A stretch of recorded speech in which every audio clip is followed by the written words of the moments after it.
How you guys feeling this afternoon? I know we're in the home stretch, right? Okay, well, I want to introduce myself. I am Dana James Mwangi.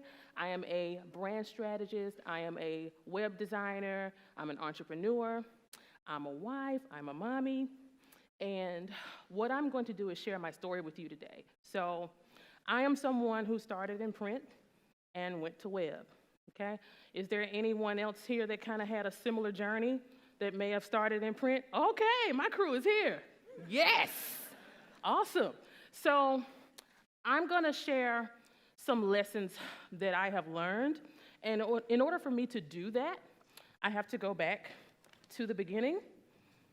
So, you know, I graduated from college and I got my design degree and I was ready to save the world with design, right? Because that's what you get out of school and you're like, yes, I'm gonna make an impact. I'm gonna make some great things. I'm gonna shake this world up, right? So that's what I set out to do, and I did. I did some amazing stuff right out of college, and guess what? All of you have, in some kind of way, touched my design, okay? And so I'm so proud to show you some of the first things that I worked on. These amazing checkbooks. Yes! Isn't this great? Good stuff. And even better, you ever opened the mail and you looked like a handwritten note from your aunt or something like that, and you opened it, and it was like, open up this checking account with us. That was me. So I've touched you, okay? So that was where I started, in print, okay? And then after these type of jobs, I went on to do package design for like housewares items sold in Walmart and Target and Home Depot, every major retail chain you can think of. Now, while I was doing this, I was also doing freelance on the side because I wanted to highlight the hidden gems in my community. I'm from Memphis, Tennessee. Yep. So, and there are a lot of just awesome creatives in my community, and I felt like I could highlight them with design. At the time, I was only doing print, you know? And, you know, a lot of them wanted web design, but I couldn't help them. So I would do print, I would do logos and business cards and these awesome brand identity systems, and then they'd mess up everything by going to get a website done that I didn't have any control over, and I couldn't help them.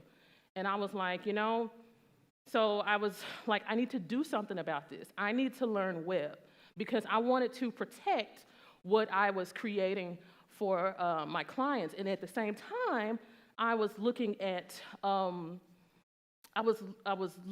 know, what I was learning on the job in working and doing package design for all these major retail chains, and every last one of them have brand identity guides like 200 pages thick.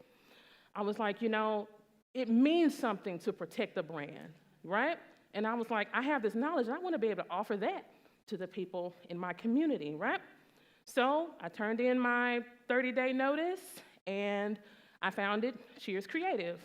And I started offering, you know, brand and web design because my idea was I could amplify the presence of these companies and these people that are doing amazing things by protecting the brand presence from beginning to end. So that's how I got into web design.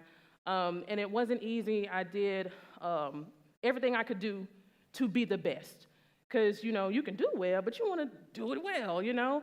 And so I took classes, I learned, I went to every conference I could go to, and I took all the projects I could take because I was determined to make sure that I could make sure people showed up authentically online, okay? And what happened was my career took off and went places that I never imagined. So I ended up becoming an endorsed partner of Theme Co, which created the X theme, which was one of the fastest selling WordPress themes ever. And I started making demos and templates that come standard with that theme, enabling over 170,000 theme code customers worldwide to create websites. And so all of a sudden, this girl who started this agency in Memphis and wanted to help hit the hidden gems in her community was still doing that, but I started touching the world. And at one point, I had to have a clock on my desk to keep up with the different time zones. It was nuts. I mean, it just went farther than I ever dreamed. And then from there, I started not only designing, but talking about design. People wanted to know, okay, well, what's your process behind the work? And so I was excited to share. And I use the internet as my friend, you know? So I'm sharing my work, I'm sharing the process behind my work, and did all types of podcasts. And so this college grad who started doing checkbooks and, you know, those fake handwritten letters that ended up open up this checking account, you know, doing those type of things, to being featured in Forbes, talking about logo design, or in firstwebdesigner.com, talking about WordPress and talking about my web design process, or being on Essence magazine, or on Essence's talk show, talking about being a Black woman in tech.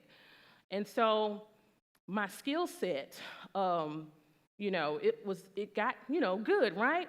And you want your skills to be great. But what I also had to work on was my confidence.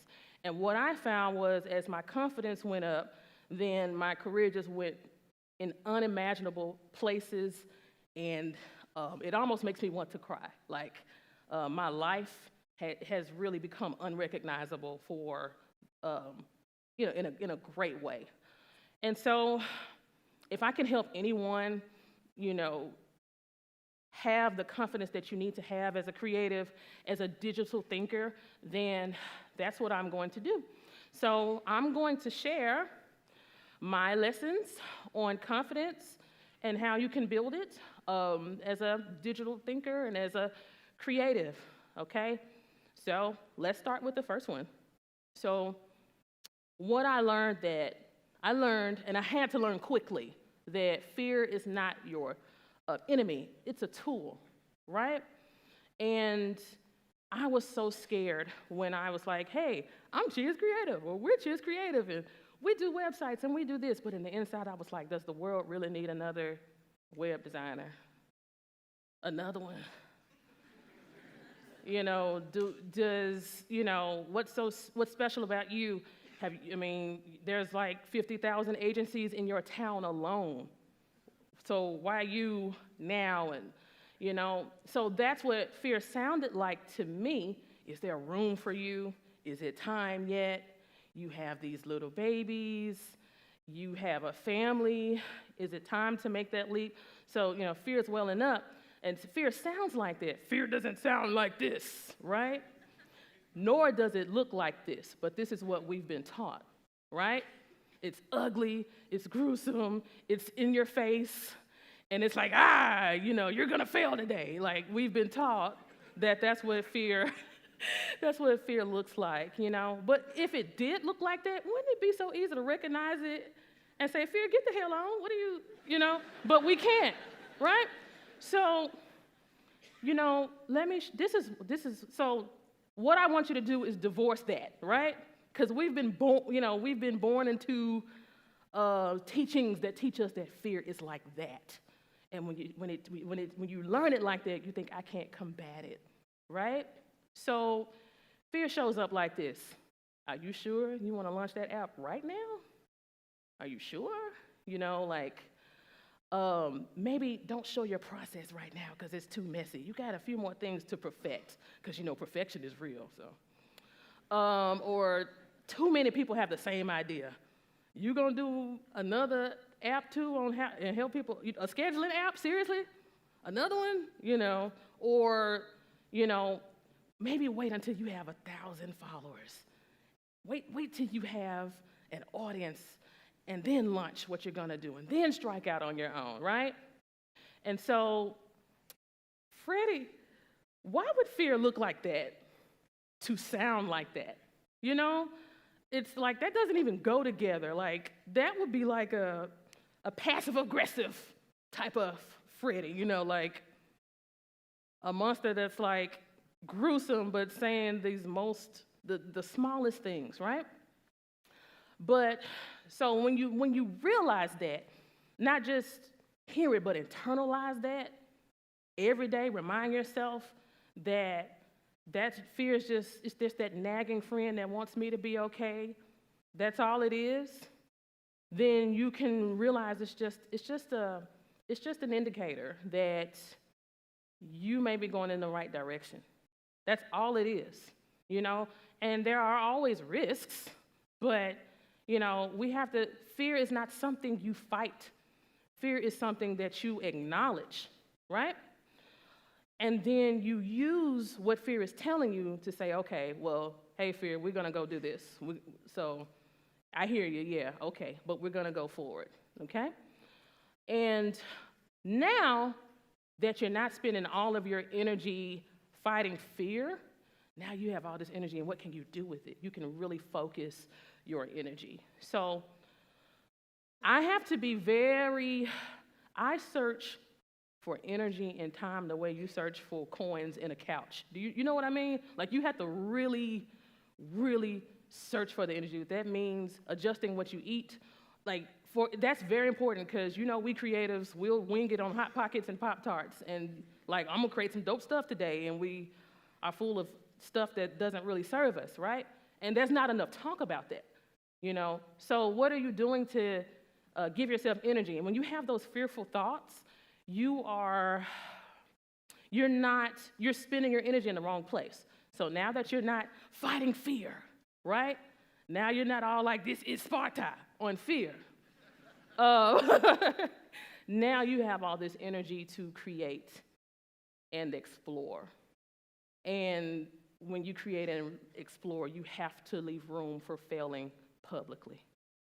It's what it is, and it's part of the process. You can't divorce creating and exploring from messing up, because that's the only way you get to perfection. And when I say perfection, I mean perfection for your intended audience, okay?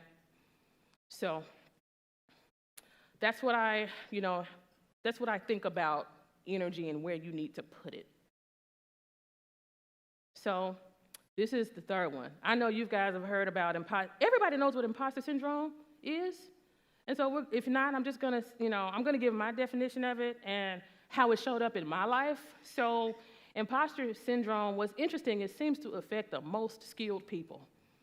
It doesn't affect mediocre people but people with the mediocre skills that much. It affects the people that, really should be out there killing it, which is interesting. And so if it's affecting you, just off top, you are, you're doing well. But everybody is dealing with imposter syndrome, including the people that you are serving, okay? So again, here I am, oh God, I'm another person talking about web design. I'm another person, doing this, and then the way I learned web design is maybe different from other people who have been a bit more established. Oh no, one day they're gonna find out that I didn't do this way, or I didn't do that way, or, imposter syndrome has you in this cycle of feeling one day they're gonna find out I'm not enough, or that I don't have this, or that I don't have that. And what's funny is as much as you think about that, those type of things, your client wakes up every day, thinking, how am I gonna run this ship? They have the same thoughts. And then they have employees, and then they have all these other things to take care of, right? But we don't ever think about that. Your client is not the client from hell. Your client is scared. Your client is scared, just like you're scared. They just had enough sense to go get help. So they hired you, right?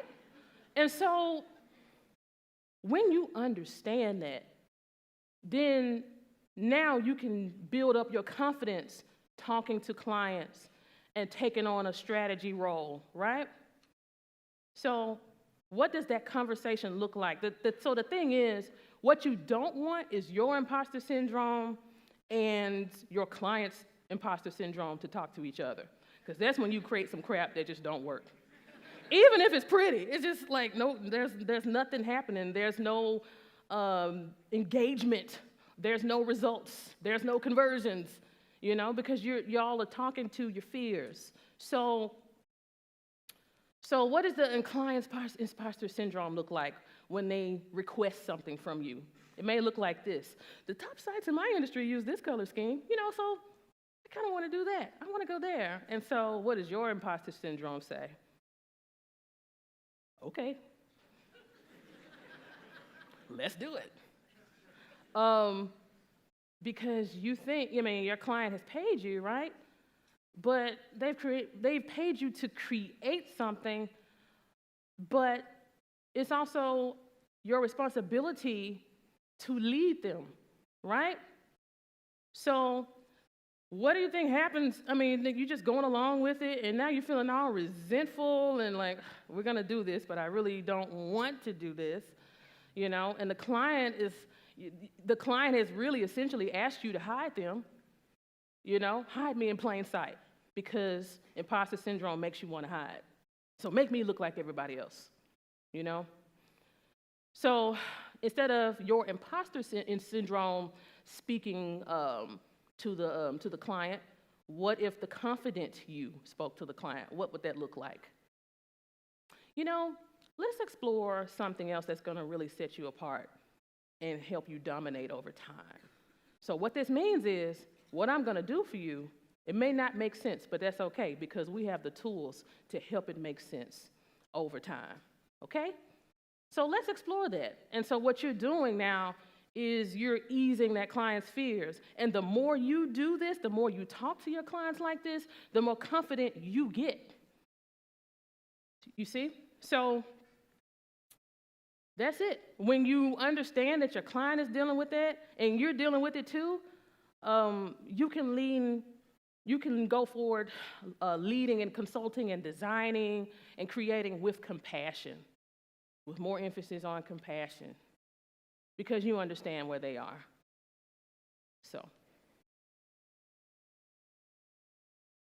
So my next lesson is always go back to your why.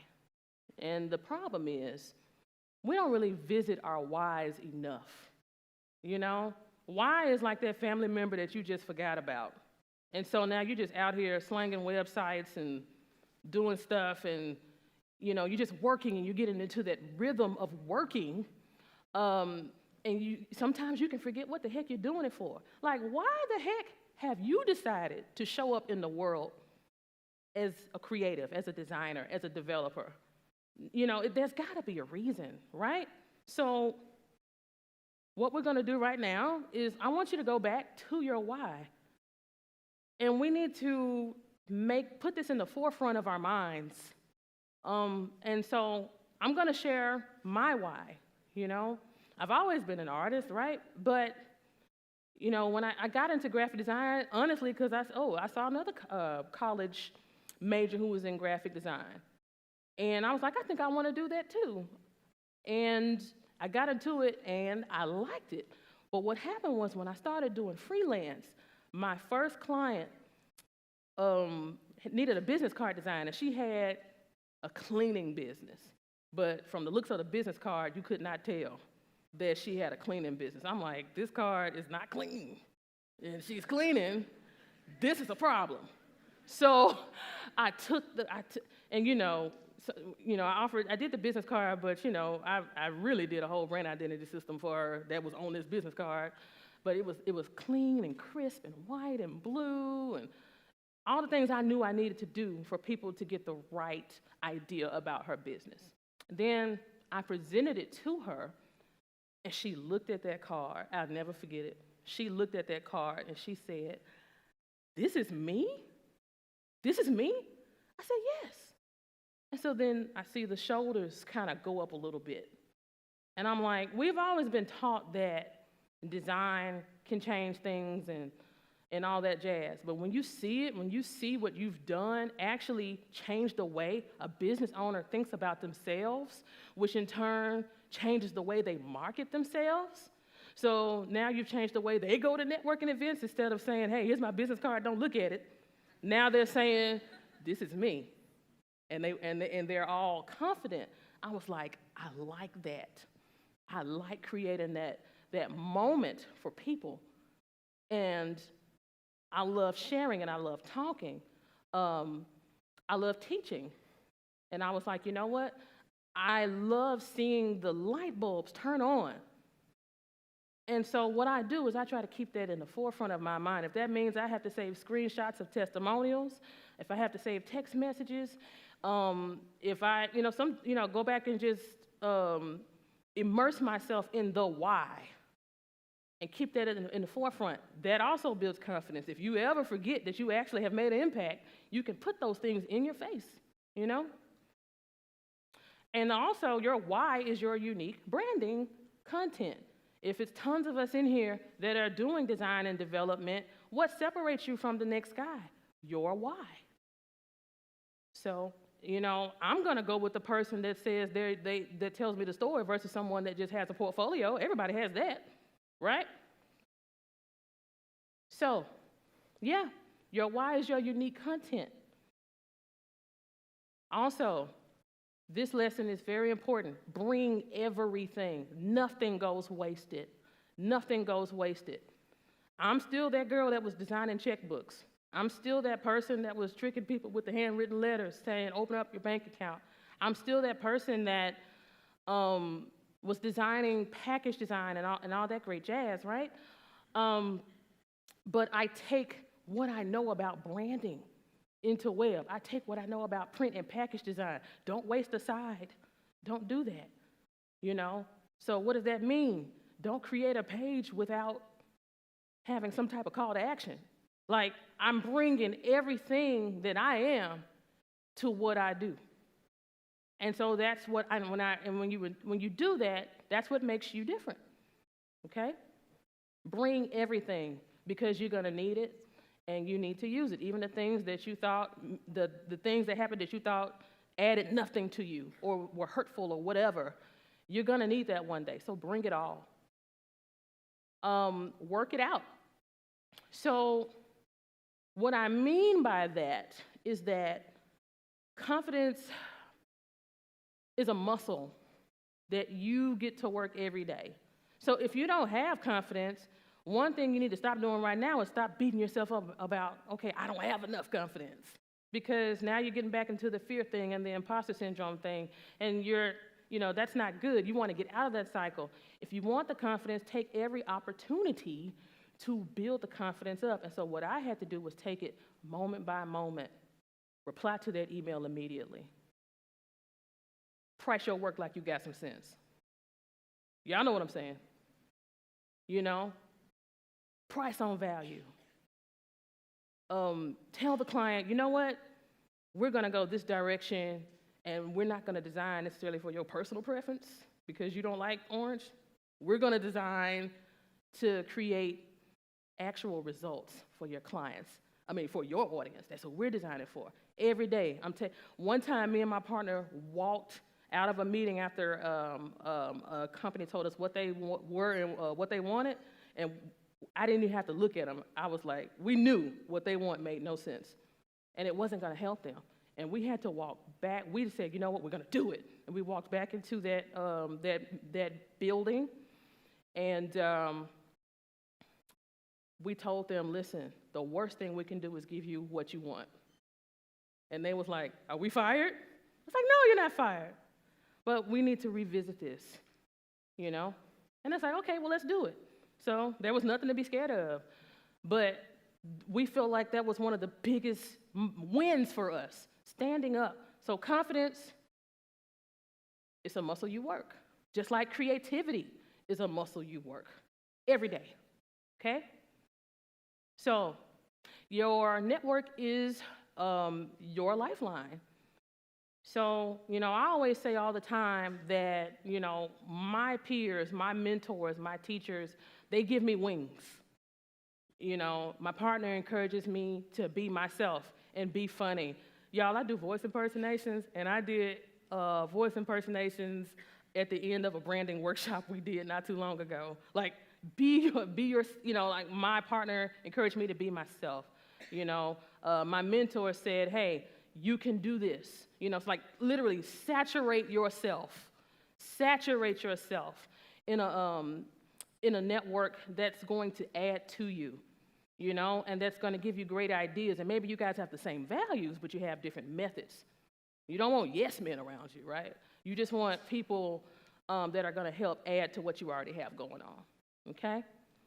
And the last one, practice your no.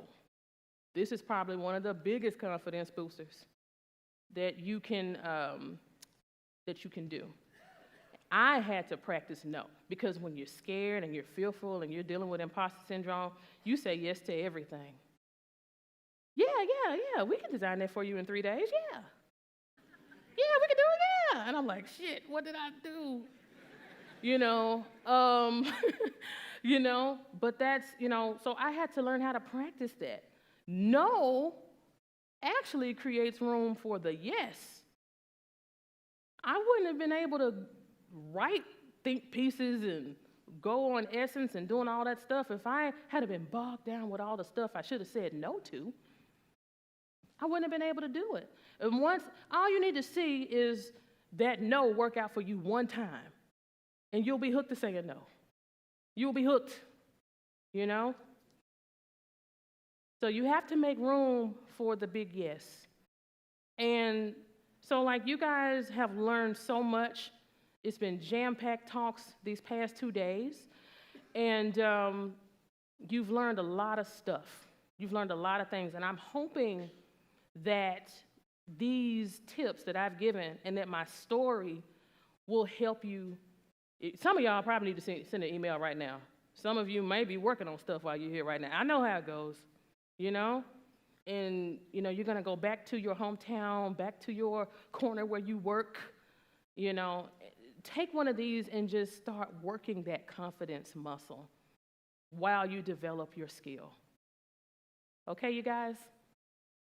I thank you guys for listening. Okay? But I have a gift for you. So I want you to go to danajamesmwangi.com/awards. I have some downloadables for you. I took all those lessons and I made them really nice so you can download them and make them screensavers or upload them to your Instagram story, whatever you want. Okay? So thank you guys.